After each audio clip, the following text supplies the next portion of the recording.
and welcome to my channel. Today I am bringing to you my January wrap up.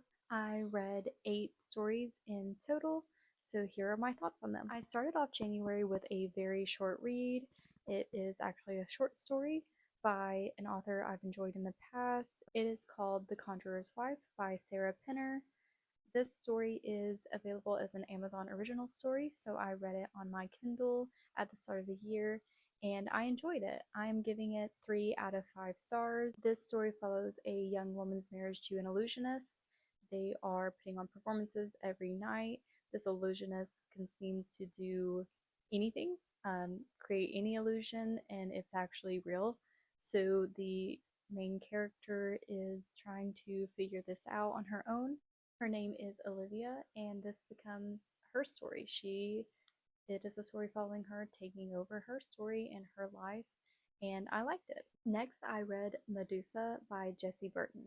This is the first Jessie Burton book I have read, though several others are on my TBR, including The Miniaturist.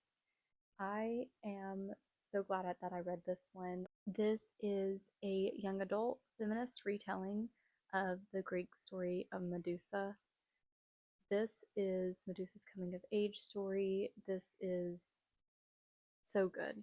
If you're looking for beautiful, magical writing, coming of age, Greek myth, it is all in this story. Beautiful illustrations. The illustrations are done by Olivia Lomenick Gill, and they are so beautiful. There wasn't a moment where I wanted to put this one down. I read it in one sitting. I saw where Riley from Riley Murray on YouTube reviewed this as the story that Medusa deserves, and I totally agree. Next, I read A Vile Season by David Ferrero. This is a young adult queer Regency romance. We are following Lucian, a vampire, as he is stripped of his immortality by the vampire lord and forced to live among humans. Lucian has been given what seems like an impossible task to gain back his immortality.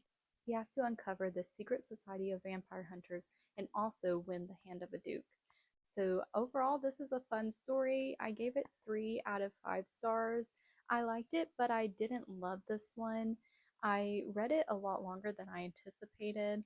It ended up being a couple of months that I read this one instead of just a few weeks as a buddy read. Partly because of the hecticness of the holidays, it carried over into the new year, and also because I didn't really feel compelled to pick it up.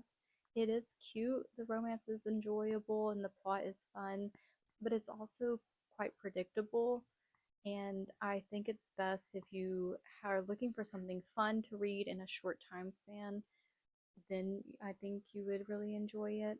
But you have vampires, gothic estates, and a cute and cozy queer romance.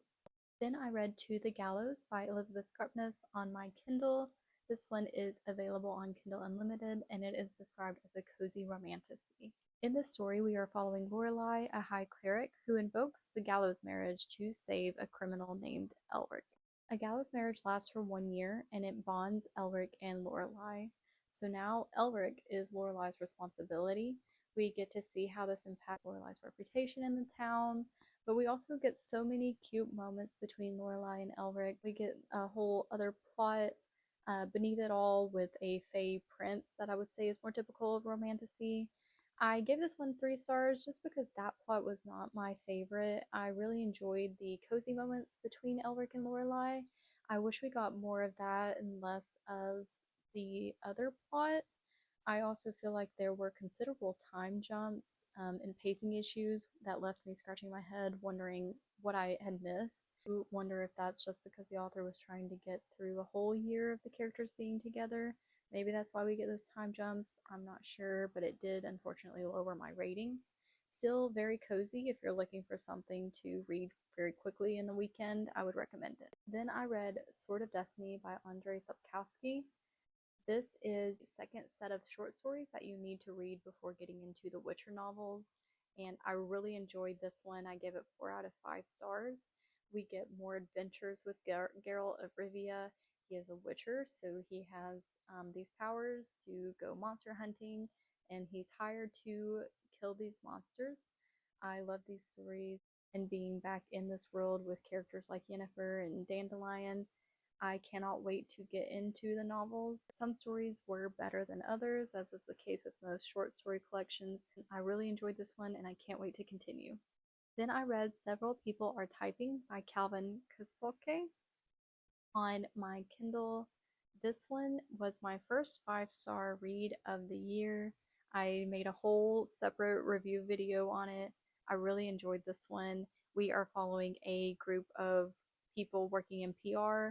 They are communicating through Slack, which is a communications platform like chat where you immediately message your coworkers. And it is so wacky because Gerald, our main character, is uploaded into Slack. So he doesn't have his body any longer. His workers are confused, thinking he's just abusing the company's work from home policy, and he's literally not able to be there. It's so wacky and it's so fun. Also, just some good commentary on technology now, work from home, and the constant absorbing of information. Really enjoyed that one and I couldn't stop laughing. Next, I read Tell Them of Battles, Kings, and Elephants by Matthias Anard. This one is translated from the French by Charlotte Mandel. It takes place in 1506, so in the early 1500s. We are following Michelangelo in this imagined meeting where he accepts an invitation by the Sultan of Constantinople to build a bridge. So he is going over there in the hopes of really cementing his name in history and beating his rival Leonardo da Vinci. We get to see such beautiful descriptions of the city, of the people there, and really come to understand Michelangelo's motivations and what, if this meeting had happened, what it might have looked like. Written so lyrically. I loved the we also get an unnamed narrator that's narrating in here, and I love the jumps. It is so short. This one is only 140 pages, so you can definitely read it in one sitting, and it is absolutely worth your time. Really loved this one and gave it 4 out of 5 stars. Then, to finish off the read, I read another novella. It is Rizzio by Denise Mina. This one is set in 1566, following the coup against Mary, Queen of Scots, where her secretary, David Rizzio, was murdered. This one is brutal. This says that it was published by Pegasus Crime, and it really reads like a true crime story, so we're sticking close to that night, to what happened, and I could not put this one down. I highly recommend it, and I'm actually so excited because I found this one on clearance at Books A Million for $6.97. So maybe your store might have that on clearance too. I'm not sure, but I would definitely recommend this one. Gave it 4 out of 5 stars.